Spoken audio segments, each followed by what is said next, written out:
మస్క్కు చుక్కలు చూపిస్తున్న blue sky. America అధ్యక్ష ఎన్నికల్లో ట్రంప్ విజయం తర్వాత ఎలాన్ మస్క్ షేర్లు రాణించడం అందరికీ తెలిసిందే. కానీ ఒక్క విషయం మాత్రం ఆయనను కలవరపాటుకు గురి చేస్తుంది. తన సామాజిక మాధ్యమైన ఎక్స్ అమెరికన్లు పెద్ద సంఖ్యలో విడిపోతుండటమే దీనికి కారణం. ఇలా వెళ్లిన వారంతా బ్లూ స్కై చేరుతూ ఉన్నారు. దీంతో ఈ కొత్త సామాజిక మాధ్యమం అనతి కాలంలోనే 10 మిలియన్ల సబ్స్క్రైబర్లను స్వంతం చేసుకునింది.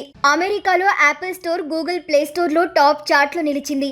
రిపబ్లికన్ అభ్యర్థి డొనాల్డ్ ట్రంప్ విజయంతో ఎలాన్ మస్క్ కీలక భూమిక పోషించారు. ట్రంప్ ప్రచారానికి పెద్ద మొత్తంలో నిధులు సమకూర్చడంతో పాటు ఆయన తరపున ప్రచారం కూడా చేశారు. ఇది కొందరు అమెరికన్లకు రుచించలేదు. ట్రంప్ విజయం అనంతరం ఎలాన్ మస్క్ కు కీలక బాధ్యతలు అప్పగించడం ఆ వ్యతిరేకత తీవ్ర రూపం దాల్చినట్లయింది. ఇక ఎక్స్ పూర్తిగా రైట్ వింగ్ కు మాత్రమే పెద్దపీట వేస్తుందన్న అంచనాలు అసంతృప్తులను ప్రత్యామ్నాయ మార్గాల వైపు చూసేలా చేసింది.